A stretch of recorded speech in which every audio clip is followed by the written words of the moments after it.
औज़ुबिल्लाहिमिनश्शैतानिर्रजीम बिस्मिल्लाहिर्रहमानिर्रहीम। अस्सलाम वालेकुम दोस्तों, वसीम राजपूत लाल आयर्स ऑनलाइन में हाजिर खिदमत है। दोस्तों, आज का जो टॉपिक है वह कि माँ किन वजूहात की बना पर किसी नाबालगा बच्ची की माँ किन वजूहात की बना पर बच्चे या बच्ची की कस्टडी से महरूम हो सकती है।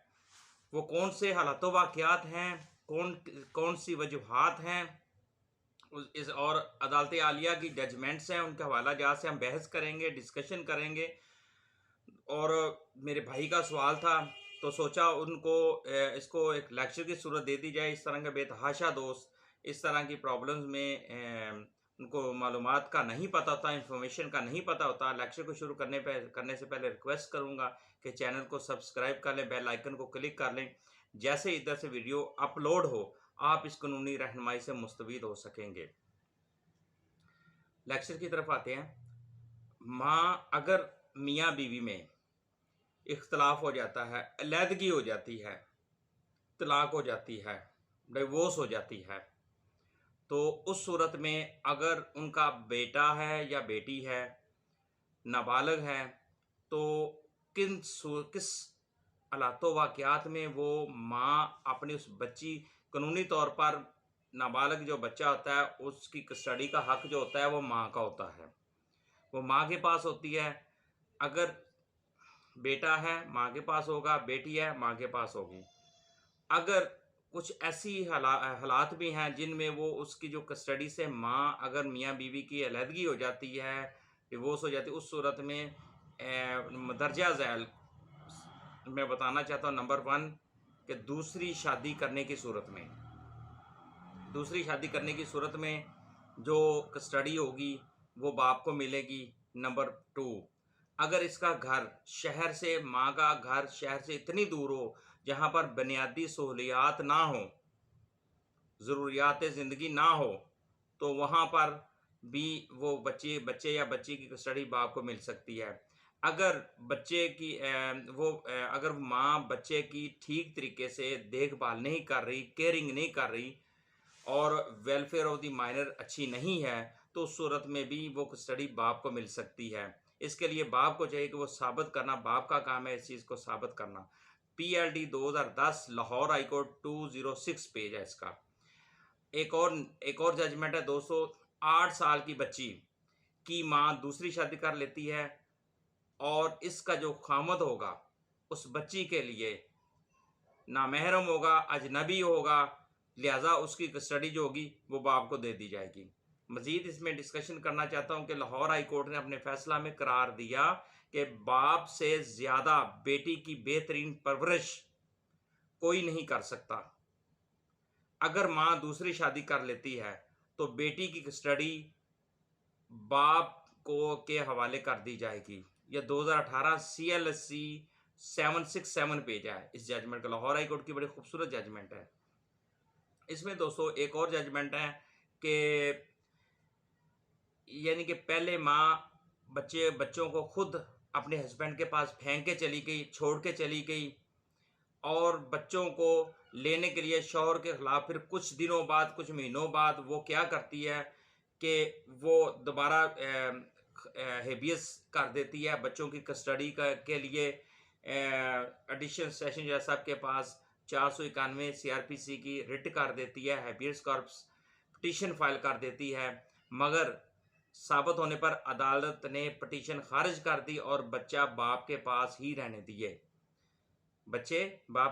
रहने दिए कि वो कंफर्म हो गया कि वाकई माँ फेंक के गई थी। उसमें यह कहा कि माँ ने कहा जी 2 दिन पहले मुझसे ये बच्चे छीन के गया, स्नैच करके चला गया। तो लेकिन बाद में जब दूसरी पार्टी ने अदालत को बताया, जब अदालत को सबूत मिल गया, जब अदालत में साबित हो गया कि माँ बच्चों को छोड़ के खुद चली गई थी, अब कई 2 साल के बाद आ गई है, अब दोबारा एबीएस कर दिया है, लेकिन अदालत ने उस बीबी की जो पिटीशन थी उसको खारिज कर दिया। 2001 है SCMR 191782 supreme court of Pakistan की जजमेंट है। एक दोस्तों 2009 की जजमेंट है MLD 258 ये जनाब इस जजमेंटों में ये कहा गया कि अगर औरत खुद अपने बच्चों को छोड़ के चली जाती है, अपने उस बच्चों के बाप के पास फेंक देती है, छोड़ देती है और वापस नहीं आती, कुछ सालों के बाद, महीनों के बाद, फिर बाद में पिटीशन फाइल कर देती है, तो उसकी पिटीशन खारिज समझी जाएगी और खारिज ऑनरेबल कोर्ट ने खारिज कर दिया। माँ ने तलाक के वक़्त, एक और जजमेंट है दोस्तों, माँ ने तलाक के वक़्त रजामंदी से नाबालिगा बेटी बाप के हवाले कर दी कि मैंने आप बच्ची आपको दी, तलाक होगी, दोनों मियाँ बीवी में तलाक हो गई थी, उसने बीबी ने आगे शादी करनी थी, बीबी ने उस अपने अलहदगी इख्तियार कर ली और जो बच्ची थी वो माँ को दे दी रजामंदी से। तो माँ फिर क्या कहते 5 साल के बाद वो माँ क्या करती है, दोबारा शादी कर लेती है और इससे इससे उस शादी में भी दूसरे हस्बैंड में से उसका एक बच्चा पैदा होता है, जिससे वो उसने शादी की थी, शादी की गई थी, वो नाबालिगा के लिए नामहरम था। अगर वो बच्ची उसके पास रहती, उस औरत के पास रहती कि क्योंकि उसने शादी कर ली थी, वो रजामंदी से बच्ची उसने बाप को दे दी थी और वो दूसरा जो शख्स था, बीबी का जो दूसरा हस्बैंड था, उस बच्ची के लिए वो नामहरम था, जिस वजह से वो माँ ने नाबालिगा के असूल के लिए दरख्वास्त 491 CRPC की दरख्वास्त दे दी कि बच्ची मुझे वापस दी जाए, तो लेकिन वो अपनी रजामंदी से दे के गई थी, जो कि बाद में ऑनरेबल अदालत आलिया ने उसकी जजमेंट, उसकी जो पटिशन थी, दरख्वास्त थी, वो खारिज कर दी। अपील भी उसने अपील की, अपील भी खारिज होगी। अदालत आलिया ने करार दिया इसमें कि अदालत ने बाप के हक में फैसला ठोस वजूहात को मद्देनजर रखते हुए कर दिया।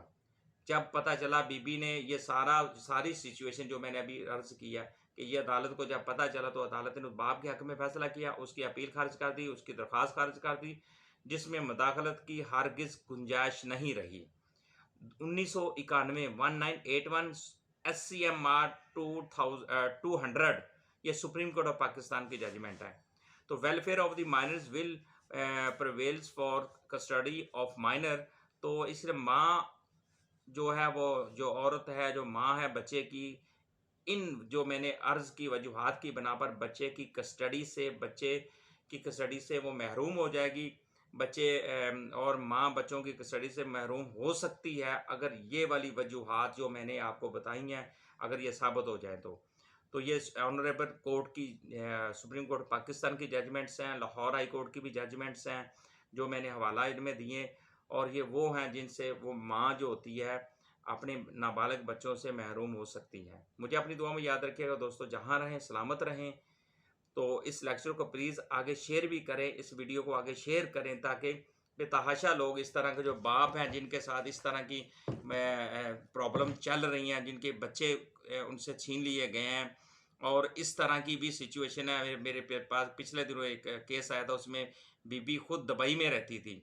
दुबई में अब क्या था, उसका काम सारा प्रोसीजर वो ऑनरेबल कोर्ट में नोटिस में था। अब बीबी ने आ गई 2 दिन पहले मेरे से बच्चे छीन के लेके चले गए, लेकिन जब उसका साबका रिकॉर्ड देखा गया कि वो बीबी तो यानी कि 15 दिन पहले आई, बच्चे कैसे छीन के चले गए। तो यानी कि ये चीज़ें साबित करने के लिए अब इसमें पटिशनर अगर केस करता है, उसको भी इस चीज़ों का नोट करना चाहिए कि मैं ये जो कदम उठा रही हूँ, तो उसके लिए आगे की तरफ मेरे पास को जो सबूत हैं साबित करना, वो कितना इजी है, कितना मुश्किल है। इसी तरह दूसरी तरफ से रिस्पोंडेंट्स हैं, उनको भी पता होना चाहिए कि हमने ये साबित करना है कि वाकई ये बीबी इस तरह बच्चे फेंक के चली गई थी, ये बीबी छोड़ के चली गई थी, ये बीबी ने दूसरी शादी कर ली। ये सारी सिचुएशन बताना रिस्पोंडेंट का काम होता है। इस तरह पिटिशनर का भी अपना, यानी कि जिसमें जिसने बाप ने बच्चे लेने हैं, वो भी वो अपनी फुल लीगली पावर्स उसके पास होनी चाहिए। इसी तरह माँ के पास होनी चाहिए कानून। इसलिए दोस्तों लेक्चर देने का मकसद यही होता है कि इस तरह की जजमेंट के मैं हवाला जात भी देता हूँ कि जो जो फ्रेश लॉ के स्टूडेंट्स हैं, जो रिसेंटली जिन्होंने प्रैक्टिस को ज्वाइन किया है, प्रैक्टिस में इन हुए हैं, तो उनके लिए वेरी इंपॉर्टेंट्स हैं। इनको वो जो मैं जजमेंट का हवाला जा देता हूँ, इनको वो बकायदा लाइब्रेरी जाकर इसको निकाल के इनको टोटली पढ़ा करें, ताकि उनको भी फ़ायदा हो। अस्सलाम वालेकुम।